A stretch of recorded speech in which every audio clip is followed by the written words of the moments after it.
Thank you, everyone. I wish that I could be there in the room. I had expressed to the virtual waiting space that I have my daughter, my firstborn daughter, Maisie, turned 18 today. So I'm actually home here on the farm celebrating and uplifting her. So that's why I'm coming in virtually. But some of you in that room, I think, know Maisie and have seen her grow from a tiny little seed. So just so grateful to be here in community and space with you. For those of you who don't know me, my name is Rowen White. I was raised in a small Mohawk community right across the US-Canadian border called Okwesasne, and but have been in this seed world for 25 plus years since I was a 17-year-old girl, and the seeds kind of helped me to find my way home, so to speak. I currently serve as the Indigenous Seed Keepers Network Cooperative Seed Hub Coordinator is my official title. And that is a program of the Native American Food Sovereignty Alliance, and we're going to jump into that. I'm also the creative director of Sierra Seeds, which is our home farm here in North San Juan, California, where we host in-person retreats and workshops around dry farming, seed sovereignty, seed keeping, and also have a growing edge of helping folks in the seed sovereignty spaces develop their leadership skills on how to continue to build participatory models towards seed liberation. So my focus here is to bring in this idea. I think it dovetails so nicely with what others have shared here so beautifully today, is speaking to kin-centric seedways, meaning how are we centering relationality and our kinship in the ways that we steward seed, and cultivating a culture of belonging in our seed landscapes through what we call culturally aligned cooperative development. So I'm just going to jump right in because there's a lot to share and lots to uplift. First and foremost, I'd love to just center and uplift who I'm here representing and who I hold myself accountable to.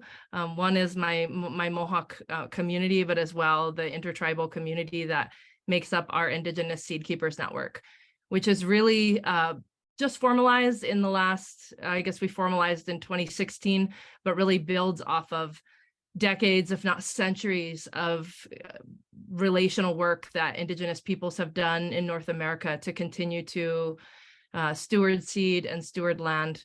So the formal Indigenous Seed Keepers Network leverages resources and cultivates solidarity within the matrix of regional grassroots tribal seed sovereignty projects, so across North America. And so we provide a lot of educational resources, mentorship training, outreach and advocacy around seed policy, et cetera, et cetera. And I'll be sharing a little bit more about what that actually looks like on the ground as we circle up today.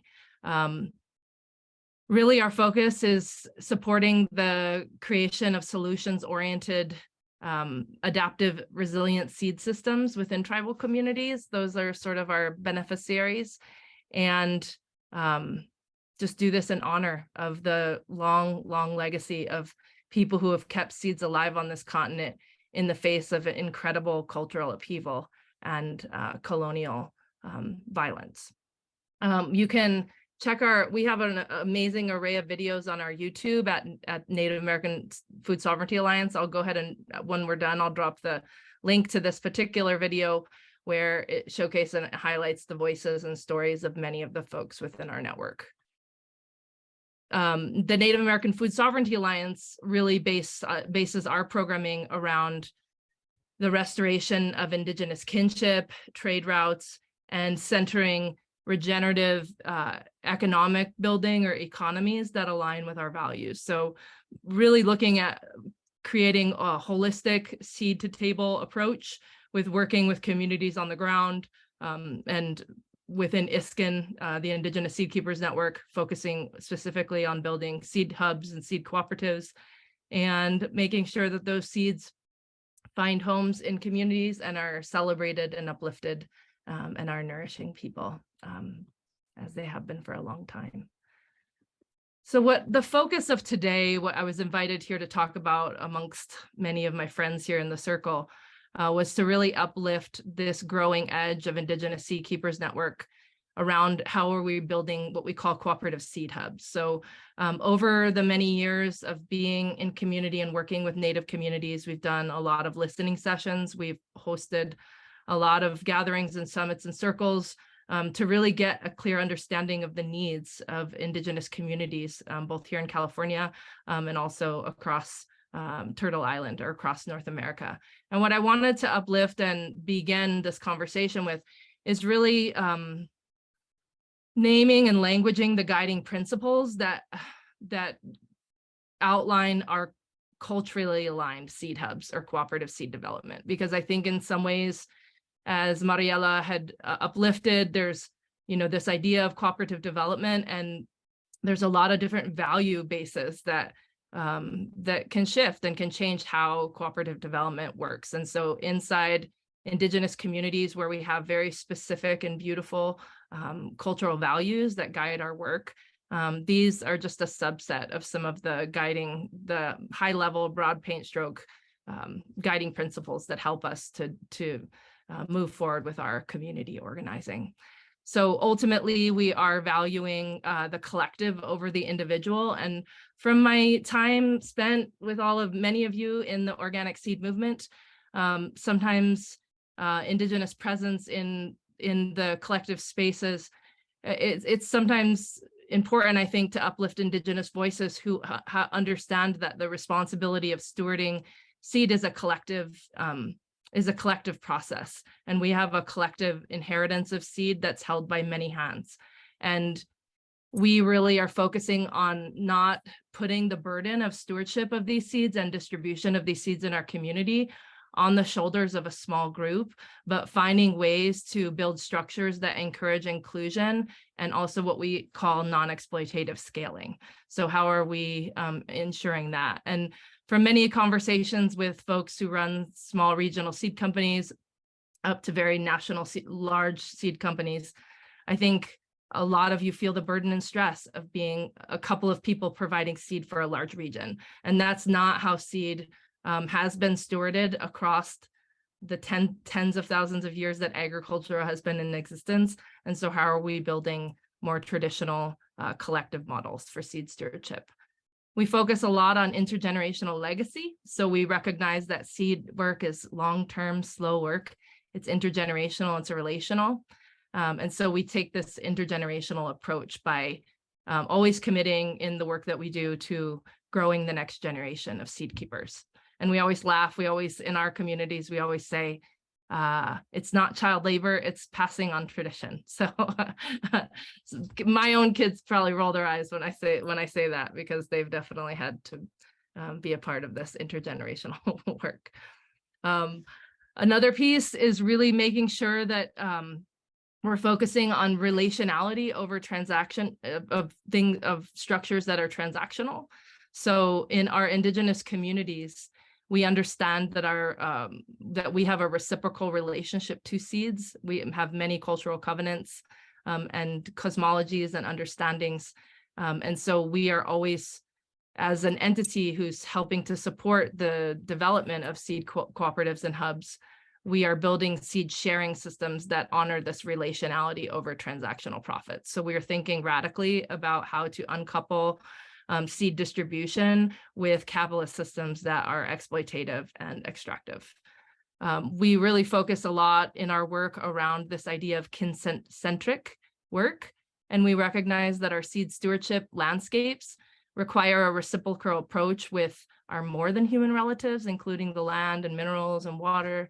And so we're building systems that are inclusive of the values of all of our relations. So thinking about how are we building economies of care, how are we building these regenerative economic models that value things that aren't necessarily always on profit and loss sheets that come from a capitalist system. So how are we making sure we're inclusive of those values? We center ourselves as Indigenous led. For many people across the United States don't realize that there are over 560 unique Indigenous communities in this country alone. And so each local and regional seed hub that we're working on, and I'll be giving you some examples of them, they're Indigenous led. So we're incorporating culturally relevant decision-making and leadership structures, which, for example, might be clan-based, ways in which traditional decision-making has been made. And part of our cultural resurgence and revitalization is beginning to reach back and understand what those decision-making and leadership structures look like pre-contact and as they've changed with the colonial impact. At our heart, our work is decolonial. Audre Lorde once said, "The tools of the master cannot dismantle the master's house." And myself and other folks in Indian country have experimented a lot with different models. Sierra Seeds was originally a seed company that was a cooperative, moving towards a cooperative base. But what we're recognizing is that we must use our indigenous radical imagination to ensure that the cooperative development that we are engaging with is actively pushing back on colonial structures and mindset that don't align with the future that we see for our children. I'll be sharing a little bit about this too, is that in many of our communities that we serve, seed selling is explicitly prohibited. We have agreements with seeds that state that we can't actually sell seeds. And so we're trying to create frameworks around the evolutionary services that seed keepers provide, and how are we creating economic models that support livelihood through uplifting the evolutionary services that seed keepers and land stewards provide, and creating a different way of transaction, or actually centering relationality. Ultimately, our work is trauma informed and takes a healing approach. As we all know, Indigenous communities have endured unspeakable acts of colonial violence and subsequent cultural upheaval over the last 500 years. And so our seed sovereignty work is trauma informed and centers the healing in our communities. So much of our work around education and mentorship is making sure that all of the leaders and folks that are being mentored and guiding some of the seed hub development are trauma informed. Our work is social justice and equity centered, and this includes some of the intercultural work. There are people inside of the physical space and even the virtual space that I've had the honor and privilege of building solidarity with and working with.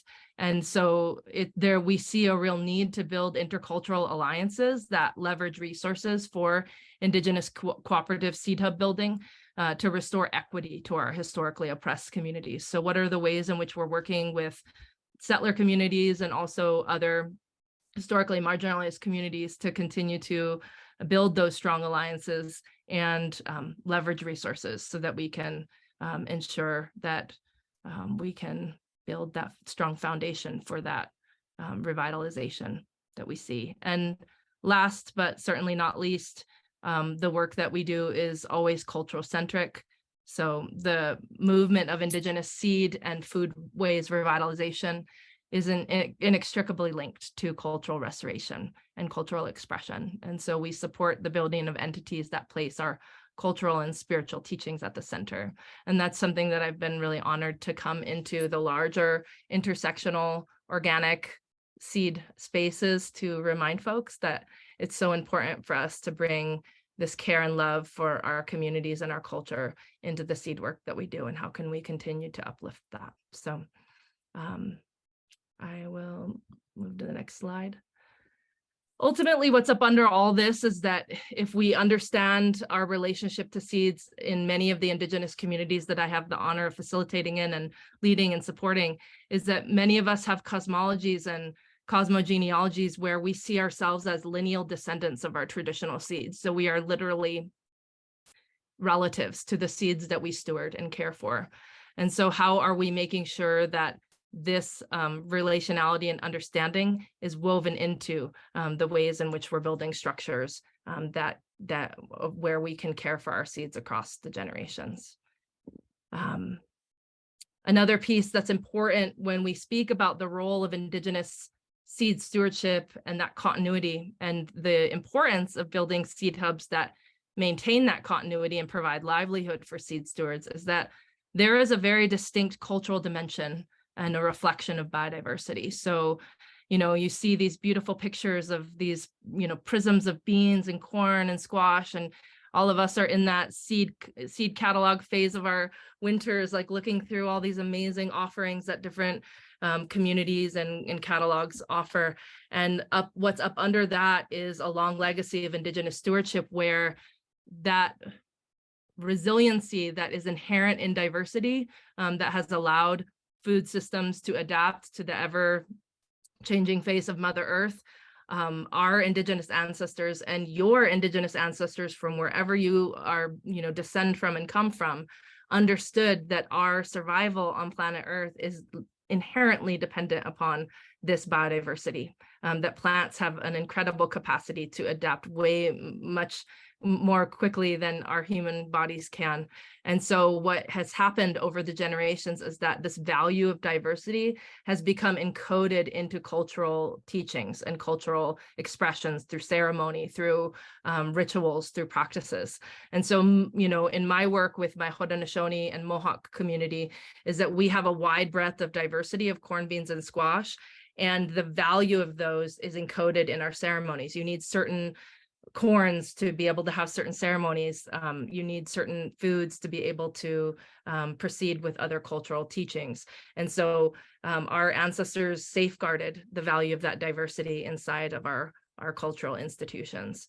And what we're recognizing, and I think what's important around the collaborations that can happen between the larger organic seed movement and Indigenous-led cooperative seed hub development, is that Indigenous communities are enclaves of diversity. So Indigenous people are 4% of the world's population and inhabit and live on 22% of the Earth's surface.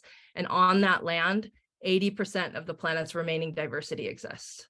And there are studies, the maps that you can see here, it's essentially correlating the places where Indigenous languages are still used, the places where those Indigenous languages are still in everyday use, and those directly correlate to the biodiversity hotspots on the planet. And so what we're recognizing is that Indigenous land and seed stewardship become enclaves of cultural and climate sanity. And so we're at a point now where this is a watershed moment in acknowledging that Indigenous and local communities play a vital role in maintaining and managing biodiversity in landscapes. And I think that I continue to advocate the ways in which the organic seed movement can continue to honor that. Because at the heart of the work that we do, it's not enough to just save these seeds, right? The culture of the people who kept these seeds alive, must be maintained, not just in freezers or museums, but in the soil of everyday life, as my mentor, Martine Prechtel, wisely says. So this is sort of the underpinning and the reason why I'm so passionate about the work that I do in Indigenous communities. I've been involved in the larger food sovereignty movement within Indian country for, again, a couple decades. And continuously there has been a request for ways that we can support cultivating regional Indigenous seed growers cooperatives. So what are the ways in which we can support and create livelihood for the people who are maintaining not only just seeds and those seed varieties and engaging in Indigenous plant breeding and plant stewardship practices, but also all of the cultural memory that encompasses those practices and those people. So again, we're cultivating and investing in these regenerative economic models. And this, because what we want to do is invest in economic models that aren't actively harming what we love. And what we recognize is that many of us have explored sort of the seed company model, the different capitalist models of seed distribution. And ultimately, when we host listening sessions and we talk about what we value the most, those cultural mandates to not exploit and sell seed come up again and again. So we've had to get creative because we're in a more closed loop system. We're working with local tribal communities and a matrix of sort of an intertribal region who have very specific cultural agreements with seeds and land. And so we're having to get creative about how we design within a capitalist system that many of us are kind of trapped in. So how are we essentially trying to use what we can, but not forfeiting some of our cultural and spiritual values. So our approach is dynamic and interdependent. This is just a little bit of a representation or an illustration of our approach, which is multi-layered. So from being able to support, I'm going to share a little bit about what that support looks like, but the way that we approach alliance building and coalition building within the larger Indigenous matrix of communities across North America is that we're working directly with families and clans to up-level their ability to grow seed and to select seed and to maintain varietals of seed, but recognizing that each one of those families or clans has a capacity to link into a larger matrix of tribal community work. So at the tribal level, where we have these seed hubs where we're building, and then these seed hubs here that I'm going to explain in more detail, then we're building these networks. So we're building these intertribal networks that are interacting. We're building this connective tissue between all the layers, between family and clan, the tribal seed hub that is helping to create legacy and community around that work and that culture of belonging, and then recognizing that there are these Indigenous kinship routes that have existed for a long, long time, where we're making sure that those interregional or those intertribal communities are talking with one another and problem solving and figuring out the best way forward. And this is how we're envisioning a collective vision of regional seed stewardship. That's the vision there. And ultimately, what we're focusing on is restoring the food and seed commons within within this intertribal Indigenous matrix. But ultimately, in many communities, it was beautiful to hear from Kristen about the history of the Asian American communities in California and the solidarity building that was historic. In our communities, in many ways, in very manufactured ways, a lot of the agricultural activities were dismantled through, like in our communities, like during the Revolutionary War, like our fields were burnt, these structures of legacy building with land stewardship were effectively dismantled. And so we're essentially having to rebuild that skill base and rebuild and regrow the next generation of farmers from a very small pool of elders who have continued to keep that knowledge of seed stewardship and the varieties that are culturally significant and relevant to us alive. And so again, through mentorship and education, we're keeping that cultural context of evolutionary services alive and thriving. And that's something I kind of keep coming back to, is this idea of seed keepers as being ones who practice evolutionary services on behalf of, in this relationship with seeds, with land, with community, the growing needs of the community, et cetera, because that's that adaptive edge. So the work that we do at NAFSA is that we're continuing to create adaptive models. Again, I think we're sort of, as many folks in the room understand, we're sort of building the plane as we're flying it. We're sort of figuring out and doing a lot of needs assessment and listening and sitting in community and understanding.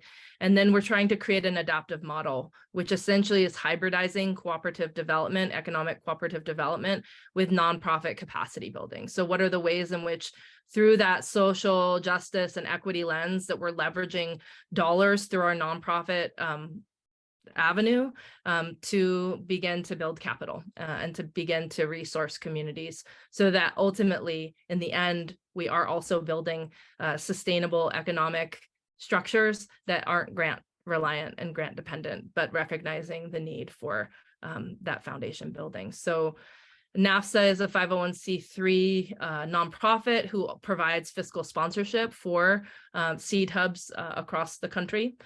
We have 4 emerging seed hubs that we're working with, and sort of as in sort of beta mode, and sort of creating these feasibility blueprints. So then we can potentially widen the scope of support. So on the nonprofit side and/or fiscal sponsorship, we're providing capacity building grants as well as loans. We're providing what is a little bit different is that we are working in philanthropic spaces to leverage dollars that actually can go towards capital investment. A lot of the times in the nonprofit sector, there's a lot of restrictions on how grants can be used, but we're working in solidarity with other Native-led philanthropic institutions to ensure that we're actually changing sort of the mode of philanthropy and ensuring that we can actually use those dollars towards capital investment, which means like building buildings and equipment and other purchasing land and other things. We're supporting internal development within these entities that are growing. On the nonprofit side, we're offering seed equipment grants to scale up. We're offering seed keeper stipends to initially provide that compensation for the work as we build a more sustainable economic structure. We're providing seed policy guidance for tribal communities who are building out ways to protect their indigenous seeds. We provide financial planning and bookkeeping toolkits. We are providing and linking people with cooperative development resources so that, again, as Mariela had spoken to so beautifully, there's each individual community has their own needs and values. So how are we helping to guide them to build a cooperative that is unique to them and their needs? And then also providing seed growing mentorship and resources there. So that's how we're subsidizing some of that, is through a nonprofit, through the nonprofit wing.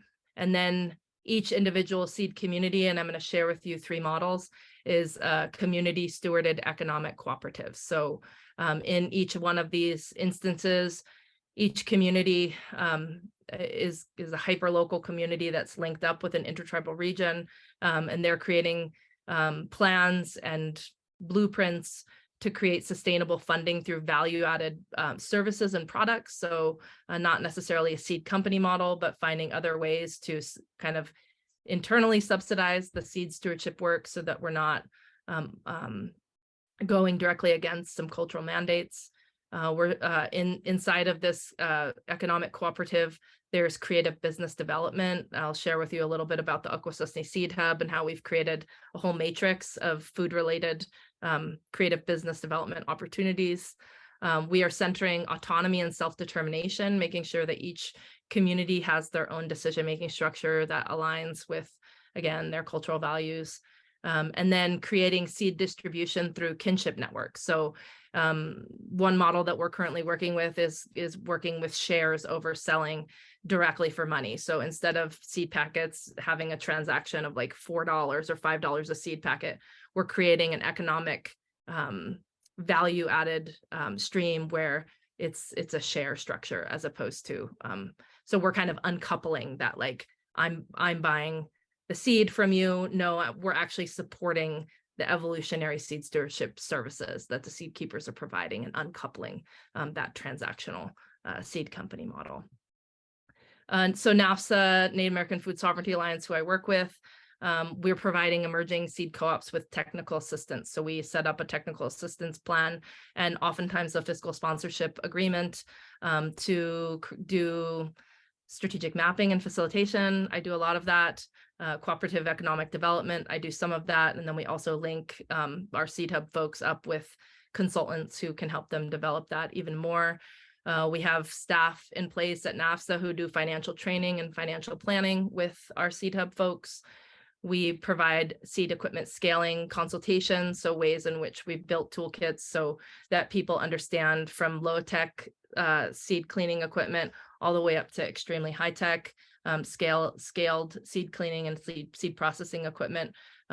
We're providing not only the designs and the understanding of what's possible and what's out there, but also providing some grants to be able to include those seed cleaning equipments in those seed hubs. Again, as I spoke about before, this fiscal sponsorship and capital investment sourcing, so the fundraising that we can do to help resource these communities, internal org development and training, professional development.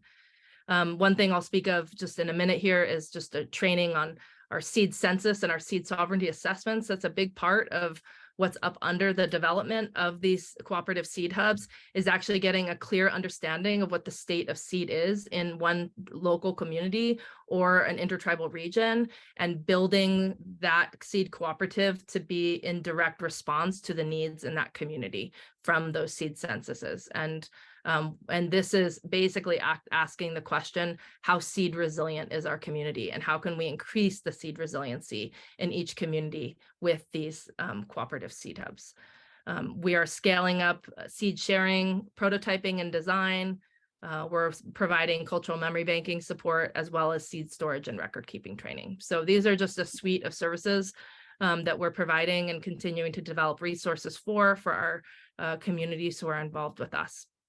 And again, we're honoring each community's unique vision and their autonomy and sovereignty to develop their own culturally relevant model that serves their community. So this was actually a gathering we had just February 2020. It was like the last gathering that I helped to facilitate before we all went into lockdown.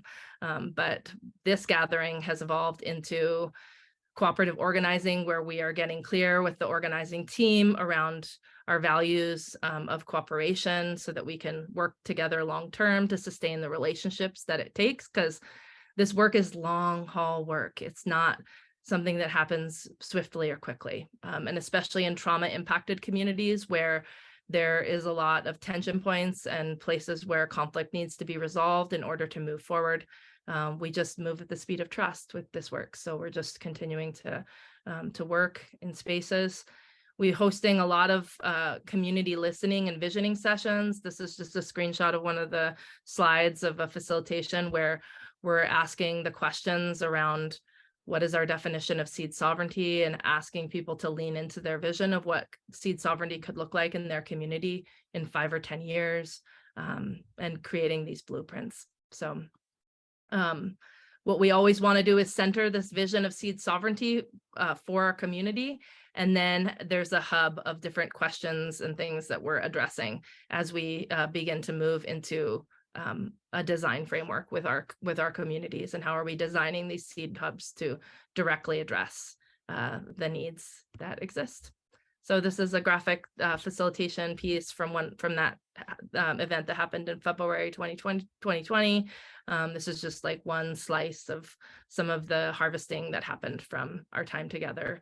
But it's really, it's a community informed process. So that way we're building seed hubs that truly, truly honor the values and the needs that are held within our community spaces. So the communities that we are as a nonprofit who is assisting the building of these Indigenous cooperative seed hubs, we are currently working with 4 different communities. We're working with the Akwesasne Mohawk tribal community. We're working with an intertribal Upper Midwest group that has kind of like, they already have some hyper local seed hub development work, and so we're helping them to stitch together their wider regional efforts to perhaps scale up. We're also working in the same capacity in the Southwest, although that's still like an emerging, there's still a lot of work to be done. And then we're also working at Pawnee, which is a community based in Oklahoma. So you can see here, just wanted to uplift some of the stories from our network. This is the Akwesasne Seed Hub. We raised $2.3 million in capacity building grants and capital investment to support the building of a physical seed hub at Akwesasne, which is on the same land that is paired up with an Indigenous language cultural immersion program, which is a school called the Akwesasne Freedom School, where they teach exclusively and primarily in our Mohawk language and have a culture-based curriculum.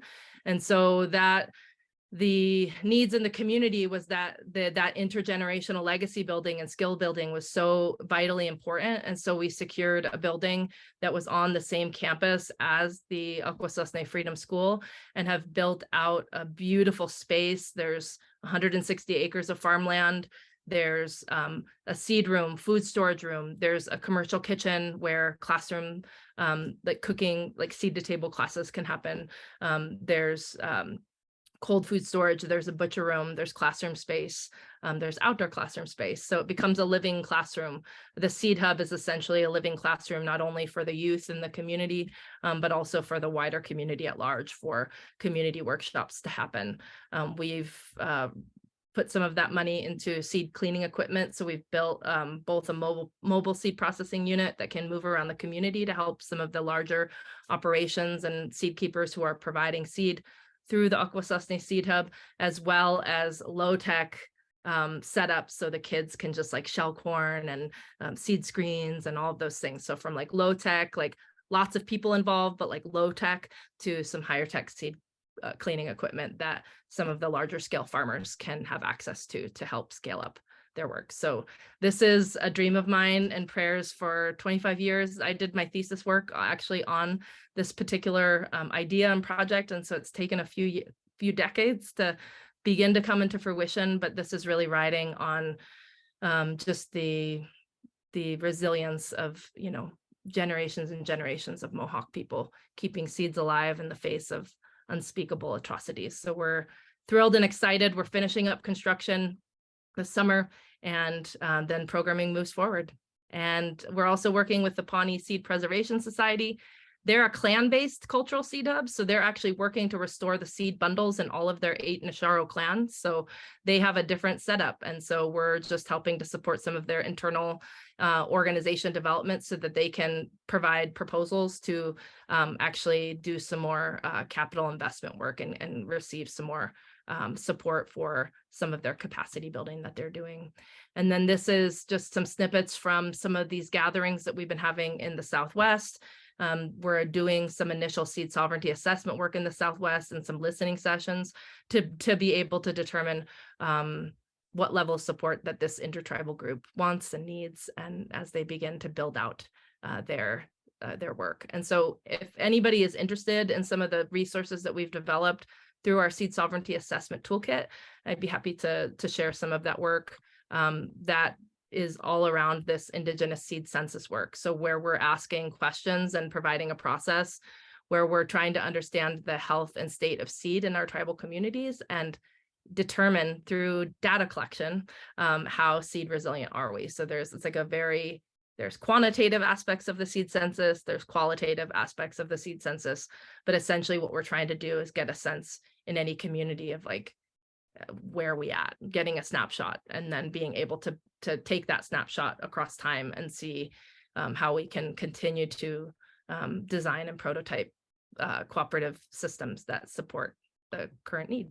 So this is just a little bit about the seed sovereignty assessment process, and just sharing. This is on our website, on NAFSA's website, so you can read more. But ultimately, some of this work and our seed rematriation work and building, so the Akwesasne Seed Hub that I spoke about, where we were able to raise a large amount of money to capacity build, grew out of our seed rematriation partnership that we did in the Hudson Valley. This is a picture of a bunch of us in the seed rematriation gardens in Hudson Valley, which started 8 years ago. And we began to partner with the Hudson Valley Seed Hub and the Hudson Valley Seed Company and began to build solidarity. And then from that grew the ability for us to raise that resource and that capital to be able to build our own seed hub in Akwesasne. So again, this intercultural collaboration is so vital because we need that diversity of folks putting our heads together and thinking through some of the problems that we all face in being pressured by the capitalist system, and how are we designing systems that move across that and build us better spaces. And so ultimately, at the end of this, I want to be able to open it up for questions. We're still, we're still at varying stages in providing, supportive resources for our community seed hubs, figuring out exactly what those distribution networks look like. Some of them are more mature and some of them are still in the sort of seedling or sprout phases. But here in this intercultural space, I figured I'd always, before Q&A, I always like to ask my own question of the group, which is, how do we envision the Indigenous role in the larger seed and food commons?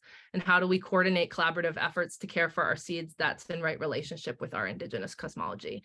And this is a question I often bring into these intersectional, intercultural spaces so that we're continuing to think about the land that we are stewarding and its first inhabitants and first stewards, and how are we continuing to always build bridges to those Indigenous communities and uplifting their vision, their voice, their relationships, and their radical imaginations to be able to problem solve in these spaces. So would love to continue to be in community with you all.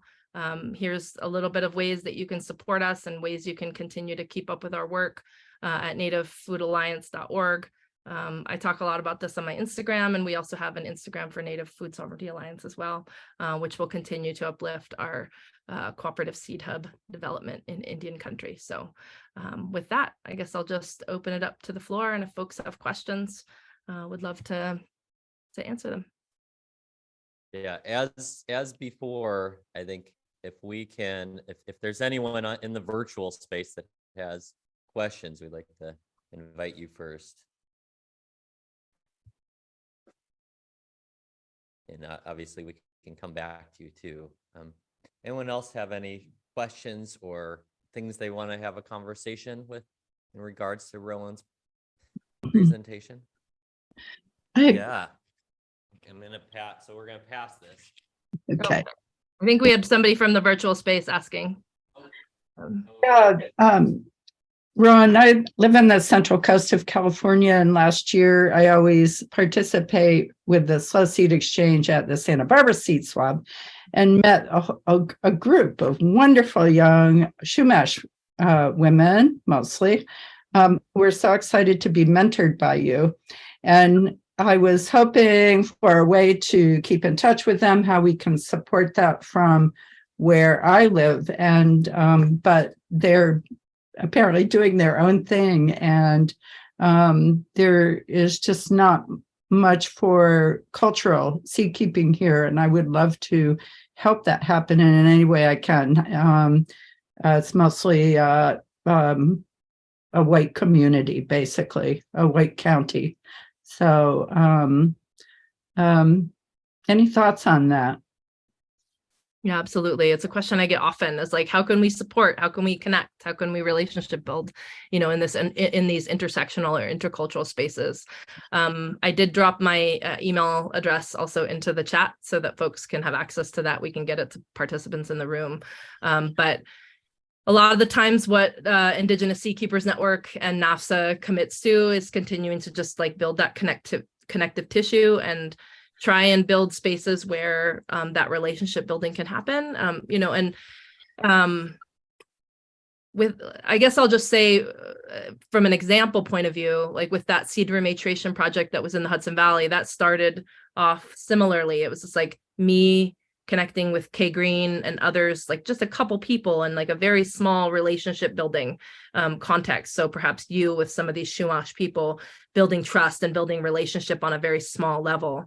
And then being able to bring in and build more opportunities. So as I began to bring in more of my Mohawk community, as I began to trust Kay and some other of the participants from the Hudson Valley Seed Hub, because again, all of this work moves at the speed of trust. And what we know is that Indigenous peoples are very trauma impacted and have been either tokenized or extracted from, or, you know, there's a lot of ways in which you just kind of have to move slowly to build those relationships. And then they'll bring you into a wider space where you can contribute. And that's what kind of what happened, is that as we built that trust, we brought in more Indigenous community members. And the arc of trust, we want it to go like this. And sometimes it doesn't. Sometimes it's like up and down, and some days we're doing good, and sometimes there's, you know, trauma works in very irrational ways in Native bodies, and so sometimes there's trigger points that you can't even see because sometimes you have cultural blind spots. But I guess my suggestion would just be to continue to relationship build in slow and small ways, and then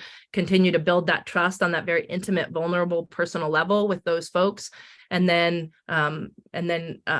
continue to be able to offer whatever resources, but doing it in a way that's not like savioristic or, you know, in ways that like patronize those communities, which I'm sure you're not doing. So it's just mostly just building those small relationships and then offering what you can to help support their efforts. So thanks, Elizabeth. But feel free to be in touch. There's my email. And if you need me to loop you into some other folks in the region. Any other questions in the virtual space or in the physical space that we're at? Okay. Hi, hi Rowen. I'm Bianca. I'm based in Southern California. I have a question about how you all are thinking about alternative economic models. So not selling seeds, but seed keepers providing other services. So you talked about evolutionary services? And maybe if you have like some specific things you all have thought about, and are those services being compensated through money, right, to help sustain folks? Yep. So we have kind of a hybrid model now. Like currently, some of our seed keepers are being underwritten by grant and other like philanthropic ways through fiscal sponsorship and 501c3 work, because we want people to be compensated through the planning stages as we begin to develop out the business plans and to begin to develop out sort of how we're going to create economic sustainability. We want to ensure that they are provided livelihoods. So that has been kind of initially how we're supporting people, is through those like stipends or through like compensation methods that are underwritten. But where we're ultimately going, and we're beginning to already put some of these things in place, is subsidizing some of our seed work through other like value-added food products. So we can sell, like in a lot of our communities, it's okay to sell like value-added food products. So like cornmeal or soup kits. We've been doing these like almost like HelloFresh kind of type boxes of like food prep boxes with all of the ingredients to make corn soup or various things. And then creating like basically that underwriting and subsidizing the seed stewardship work that we're doing. We're working with a co-op, an official economic cooperative in Arizona. They're called the San Javier Co-op. They're just now developing their seed hub element, but have been really working and focusing on their like food work. And then now are developing their seed arm. And what they've done is that they actually have 1,000 acres with multiple landowners. They're an official cooperative, like an economic cooperative, with the landowners being the board and focusing there. And they have 80% of their budget, and the monies that come in is through hay, actually, like feed and hay. And then that ends up underwriting the work to provide traditional food and seed to their community. So they've created a little bit of a different model for being able to engage in some of those economic activities, and then not having to, again, make compromises to some of these relationships to the seed and food work. So that's primarily what we've been exploring, is looking at ways in which, another piece of it is, again, those what I call evolutionary services is another model that we're developing is sort of the co-op model of like shares being bought by community. So it's like you would get like kind of like a CSA, I guess you would get a seed share, but you're decoupling the like individual buying a packet of seeds in like a one-click situation where you do that, but you're actually just buying into a share of the seed work. And what ultimately how we're languaging it and creating literacy around is that those dollars aren't necessarily buying you a box of seeds, but they're supporting this people who are growing those seeds. And then you get a portion of the seeds that are grown on the land every year. And that's what we're sort of exploring at Akwesasne at the Seed Hub, is that share-based approach. So those are a few examples. And again, we're still prototyping and design work on how to continue to create sustainability there. Hopefully that helps, Bianca. Amazing. Yeah, thank you.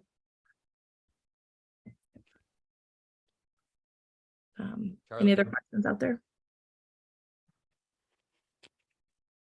Hi, Rowen. This is Hey. Charlie Brummer. Hey, Charlie, how are you? I'm good. Very inspiring. I wonder to what extent the work you've been doing is getting young people more actively engaged in seed systems, and if you have any other thoughts about how to engage young people in seed systems. Yeah, great question. As I mentioned before, it's a huge part of our work is to create avenues and ways in. When I started this work at 17, I was one of very few Native people and young Native people in my community who even cared at all about this work. And I think in a lot of ways, we've come so many miles in the last 2 decades. And I actually attribute that to some of the ways in which I loved how there are people in the space, in the physical space over there, that are openly like, I don't grow seeds, but I'm a part of the seed movement. And that's kind of what we've been developing over the last couple decades in our Indigenous food sovereignty and seed sovereignty movement, is recognizing that we need a whole wealth of people to begin to create literacy at the community level of why seeds matter to all of us. And so that campaign building and that solidarity building and that like movement building has made the Indigenous food sovereignty and then hence the seed sovereignty movement just blow up in Indian country. So we've been having food summits where it's like so much fun. We're eating, we're like crafting, we're having an amazing time. Some of them are hosted at places where we're cross-country skiing together and like just building relationships. And so I think that has created a buzz where a lot of young people are like, wow, like that looks like something fun to be involved in. Whereas I think before, the image of farming was like, you know, and coming from, again, trauma impacted communities, my grandparents were residential school survivors. So that's like one generation, you know, from me. My grandparents were like, they were first language speakers, and then they had all of that stripped from them. And because of the brainwashing that happened in those situations, they were like, why would we farm? Why would we, you know, do that sort of create that sort of livelihood? And so again, it's about creating safe, fun spaces and utilizing social media and utilizing ways in which we can be inclusive, you know, of young people in our spaces. What I see, and I'll just be honest, is that when I go to largely white conferences, like in academia or in like just organic food and farming spaces, there are relatively few young people in those spaces. Like, but the cool thing culturally in Native communities, like I was raised in the land sovereignty movement. My parents were lawyers and activists, and I was always like drug around to all these like community events and the aunties and uncles, and there was always a feral pack of kids running around. And we're mimicking that too. Like when we have food conferences and seed conferences, it's just like very family inclusive, so that we're including like my kids kind of grew up. I mean, a lot of you saw them grow up at OSA conferences and various places. So how are we continuing to just make sure that we have family inclusivity in spaces where maybe in the beginning young people are like, but I think we're just building safe places and fun places for them to get involved.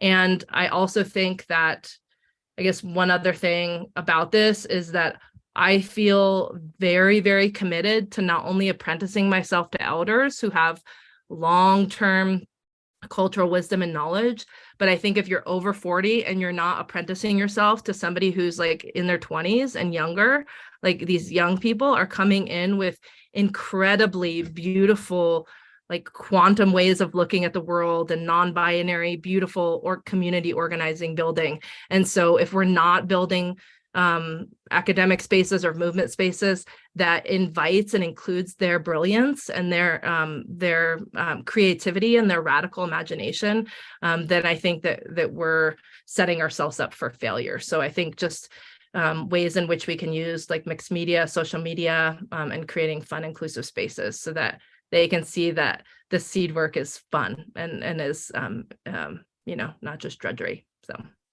hope that helps.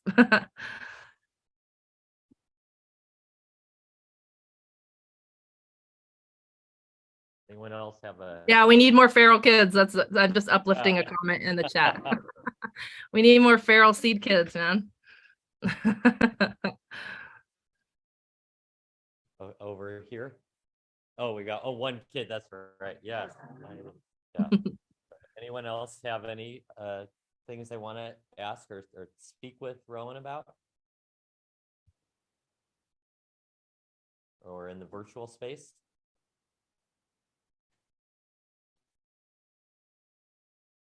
Rowen, thank you so much. Oh, it's such a pleasure. I wish I could be there in person with you all. But we'll gather again soon. Thanks, everyone.